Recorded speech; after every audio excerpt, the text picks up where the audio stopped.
new social housing program, credit enhancement and access to financing, all-island water projects, and the major infrastructure legacy projects. Just some of the initiatives that will be prioritized by the Ministry of Economic Growth and Job Creation in 2019-2020. And with the $29.3 billion earmarked to carry out its functions, the ministry will fast-track growth-inducing programs towards a new prosperous Jamaica.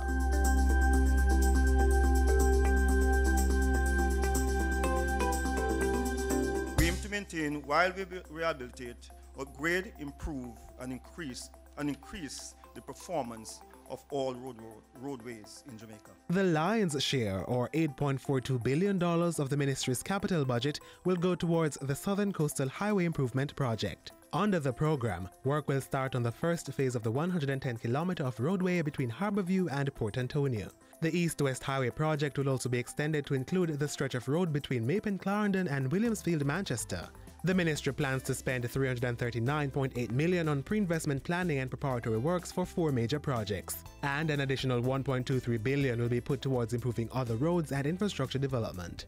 Still on roads, the major infrastructure development program will gain more traction in the upcoming financial year.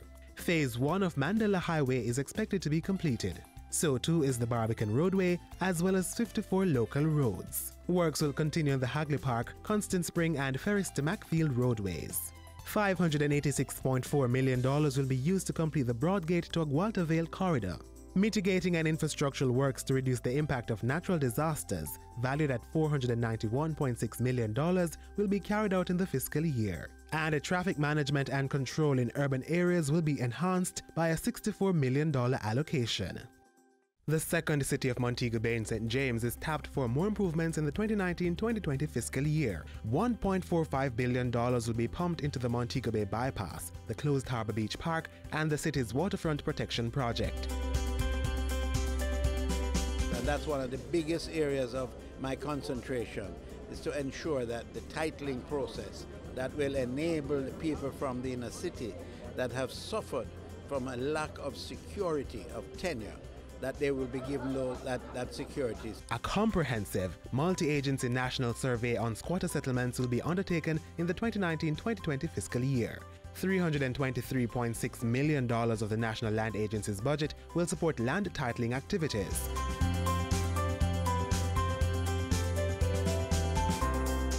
The Ministry of Economic Growth and Job Creation will be spending $810.9 million on water supply services in the 2019-20 fiscal year. The bulk of the funds, $795.3 million, will be used to implement projects by the Rural Water Supply Limited. These include upgrades to water supply systems in St. Mary, St. James, Clarendon, St. Elizabeth and St. Anne, rehabilitation of catchment tanks in Trelawney, St. Elizabeth, St. Anne and Manchester, as well as the installation of gutters, storage and solar pumps at the Mapen Infirmary and 4 other rural area schools. The rest of the funds, $15.6 million, will facilitate the Hermitage Dam rehabilitation study. What we're trying to do is to make sure that no citizen is without access to clean, healthy water. Over $915 million has been set aside for environmental protection and conservation. Of that amount, $703.7 million will carry out activities under the pilot program for climate resilience. $119 million will be used to continue the protection of the Yallas Hope River watershed. A $60 million project targeting the Negril Great Morass will be undertaken. And the National Environment and Planning Agency NEPA will be spearheading government's $33 million plastic waste management project. MSMEs play an important role in the economic growth, and therefore it is important that their vulnerability to climate change is also reduced, but that we create the environment for new market opportunities. The Ministry of Economic Growth has set aside $1 billion to increase support to the micro, small and medium-sized enterprise MSME sector. The Development Bank of Jamaica has also set aside $1 billion to give 600 SMEs access guarantees for medium and long-term loans. We must allocate or make investments which will support our startups.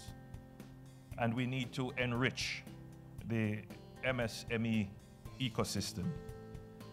This is vital for our economic growth and development. The ministry has set aside $306.2 million to stimulate growth in the export market by integrating global supply and value chains. The Special Economic Zone Authority will be using $251.3 million to support the development of the industrial infrastructure necessary for logistics. The Ministry of Economic Growth and Job Creation playing its part to realize the new Jamaica.